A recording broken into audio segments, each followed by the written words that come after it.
incluí todo mundo e comecei a mandar informes, coisas bem simples, como se eu estivesse falando para criança.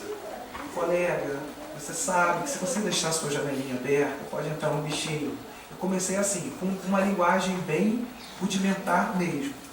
E aos poucos eu fui aumentando a linguagem, fui colocando termos técnicos, para fazer com que eles entendessem, porque é muito fácil a gente chegar e dizer que não pode. Eu tenho esse problema. A biblioteca de Manguinhos é como se fosse um grande laboratório. Eu tenho um sistema de climatização que funciona 7 dias por semana, com técnicos que estão dia e noite lá. Agora nós estamos colocando um sistema de monitoramento eletrônico, então de casa eu vou poder entrar no computador, aí eu escolho armazenar, ponto C, aí eu vejo em tempo real quanto está a umidade de temperatura. Nós temos sistema de filtros UV e UVB em todas as janelas, nas lâmpadas, higienização, fazemos higienização de todo o acervo 2 vezes por semana. Eu tenho 12 pessoas na minha equipe e eu tenho uma sala só para higienização, que eles fazem a higienização dos acervos da Biblioteca de Manguinhos e do Castelo. Eu tenho parcerias com a equipe de limpeza predial. Todos os técnicos que trabalham na biblioteca, eles têm um treinamento com relação à limpeza do armazém. A gente não usa água para limpar o armazém, enfim, só aspirador de pó. Elas têm todo um treinamento para limpar as estantes onde estão espaços vazios. Na identificação, nós tivemos um caso muito bacana. Depois de um treinamento, nós temos uma sala no Castelo, que é uma espécie de quarentena. Ficam livros que vão ser tratados e tudo mais. E dentro dessa filosofia de limpar os espaços vazios das estantes, a gente já havia ensinado a tentar identificar ataque de insetos. E ela limpava e levantava. Então ela encontrou um pozinho, chamou e a gente viu que tinha um início de uma infestação ali. Ou seja, foi uma pessoa que trabalha na limpeza através de um treinamento que identificou. Então nós temos parceria com a equipe de vetores, que monitora os insetos no entorno, as colônias de cupim.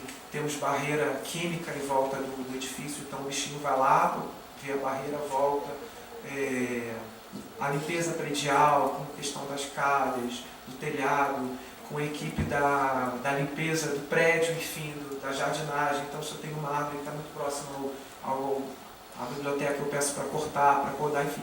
A gente tem todo um treinamento para os bibliotecários, como manusear, o que pode fazer com os livros, para o usuário. O usuário, quando ele se inscreve, ele ganha um livrinho, um estatuto da biblioteca, e aí tem uma parte falando sobre conservação, sobre os cuidados que ele precisa ter. E dentro dessa biblioteca, que é toda controlada, assim como na casa de Diogo Barbosa, eu ainda verifico que a gente tem sérios problemas.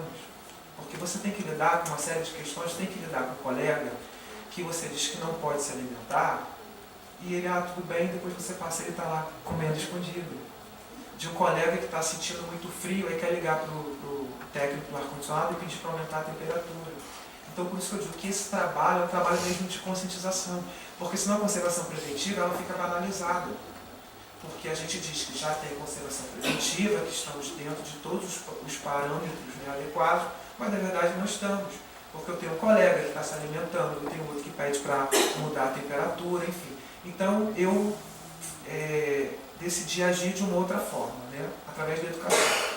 Então, com esse sistema, eu comecei a mandar esses informes e eu já percebi uma interação deles.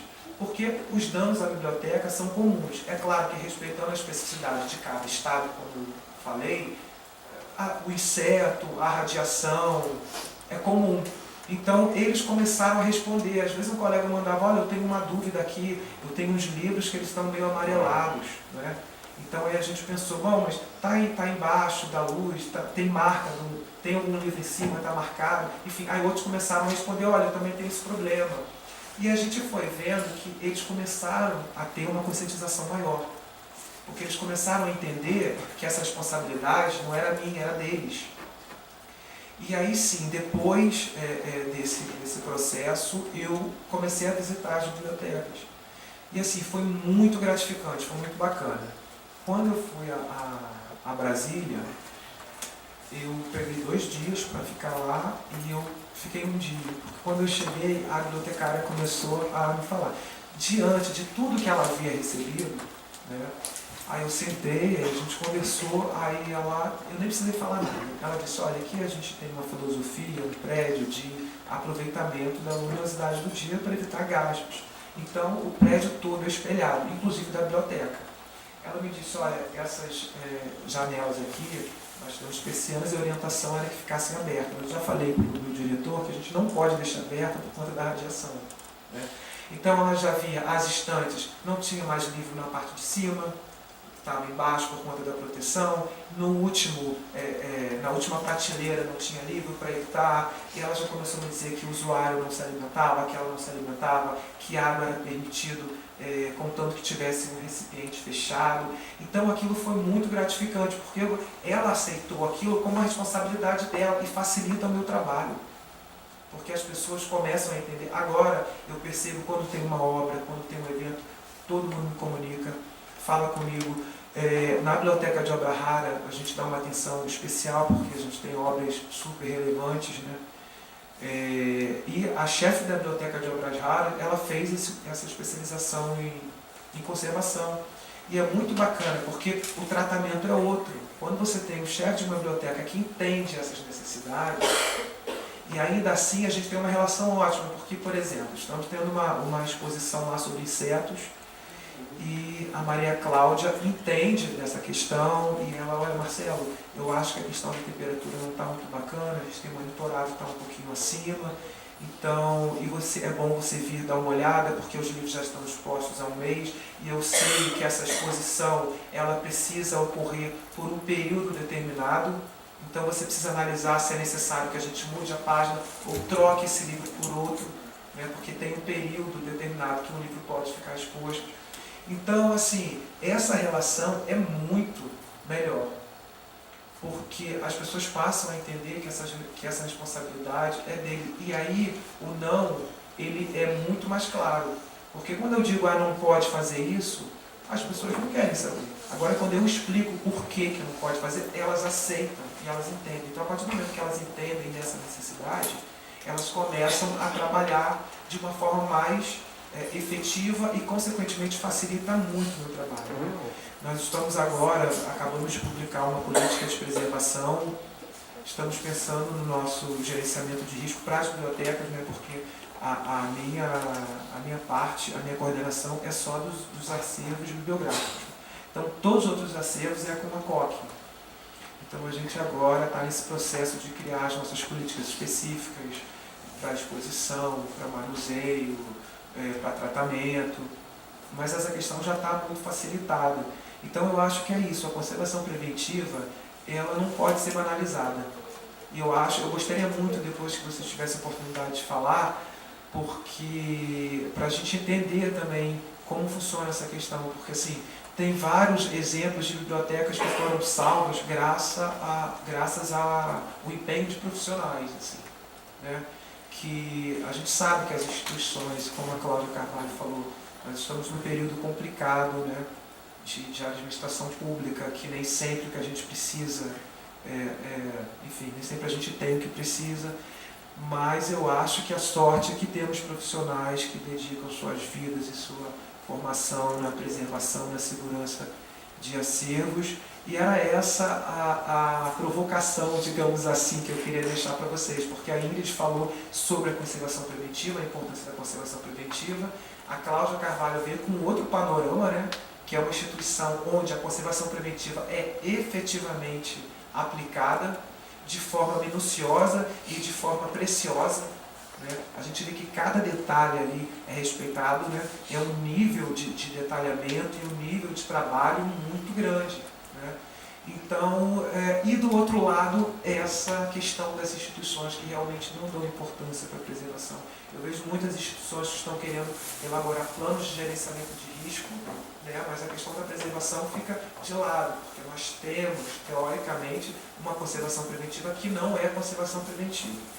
Então, o recado que eu queria deixar para vocês é um pouco dessa provocação, né, para perguntar para vocês que trabalham em instituições com guarda de acervos culturais, que vocês realmente, efetivamente, com relação ao que vocês ouviram aqui, o que vocês estão fazendo nas suas instituições com relação à preservação dos acervos.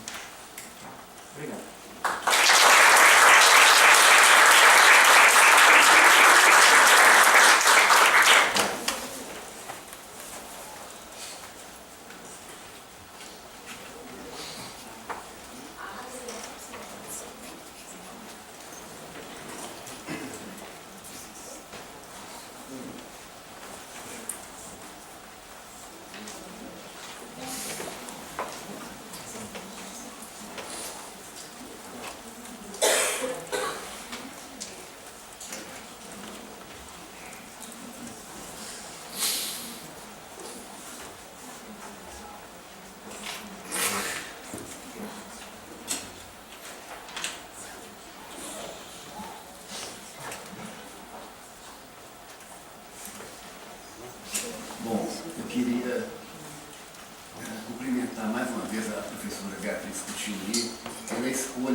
dedo, né? Foram 3 aulas, né? E também a própria mesa, né? A própria constituição da mesa, a própria trajetória profissional de cada um, já fala do caráter interdisciplinar que a conservação preventiva tem que ter, né? Eu diria mais do que interdisciplinar, uma mesa ecumênica, né? A Ingrid Beck, que é museóloga, trabalhou décadas no Arquivo Nacional, com acervos de papel, obras de arte, documentos planos, né? A professora Cláudia Carvalho, que é arquiteta, trabalha no museu, no Museu Casa, né? Que tem toda uma especificidade, né? E o professor Marcelo Lima, que é bibliotecário e trabalha numa biblioteca de uma instituição de pesquisa, né? Então, a gente vê a complexidade que é a necessidade de juntar essas forças de campos diferentes, de profissionais diferentes, né, em prol da conservação preventiva. Agora, ficou claro, né, com a fala da Ingrid, né, a importância da velha conservação preventiva da década de 80, né, que surge lá na década de 30, um conceito muito, né, mas que vai crescendo na década de 80, é a tônica mesmo da preservação de patrimônio, e nada apareceu mais importante, mais fundamental do que a conservação preventiva em termos de preservação de patrimônio, né? A professora Cláudia Carvalho, com a metodologia de gerenciamento de riscos, que é uma ferramenta importantíssima, né? que vem aí para fazer um diálogo muito forte com a conservação preventiva, né? E o Marcelo falando da questão da conscientização, né? Que tem que haver com o próprio profissional, né? Atitudes simples, né? Que podem contribuir muito para a conservação preventiva, né? Cada um pode fazer a sua parte, né? Agora, tem que ser um trabalho multidisciplinar, interdisciplinar, né? Lá na Fiocruz, as coleções biológicas, né? Além de ser também uma instituição de pesquisa, com arquivo, museu, biblioteca, tem também as coleções biológicas, né? Agora, eu gostei muito da professora Cláudia ter dito dessa ideia de fazer de adaptar esse método do gerenciamento de riscos para as nossas instituições. Vai ser fantástico, Cláudia. Fantástico. Boa sorte para você, para a Cláudia Coelho. E porque a gente sabe que a metodologia ela é importantíssima, ela é fantástica, mas ela tem que ser adaptada à nossa realidade, não é, gente? Então, essa contribuição vai ser muito bem-vinda, quer dizer, tornar o gerenciamento de risco uma ferramenta mais execuível nas nossas instituições, né? Bom, é isso que eu queria cumprimentar mais uma vez a todos, né, pelo trabalho, pela trajetória, né, pela dedicação de todos, que é o perfil, né, de quem trabalha em patrimônio, desde os diretores, né, a equipe toda, e abrir para perguntas.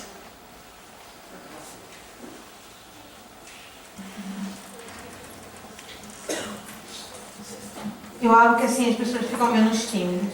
Eu queria muito agradecer a mesa, dizer realmente, Marcelo, quando a gente ouve a Cláudia falar, dá vontade de dizer, nossa, mas assim, né, o que falta para a gente chegar ali, né?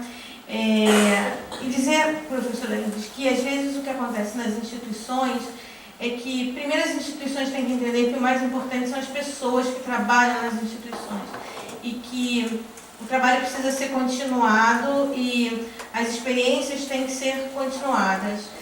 Infelizmente, a gente não teve acesso a esse seu diagnóstico aqui. Na verdade, quando eu cheguei na instituição, havia muito poucos parâmetros de trabalho. Eu nunca vou me esquecer, que a senhora está falando de LO, nessa sala que a gente chama de livraria e hoje em dia a gente expõe, eu estava na minha sala e tem um estrondo que parecia que alguém tinha colocado uma bomba no arquivo.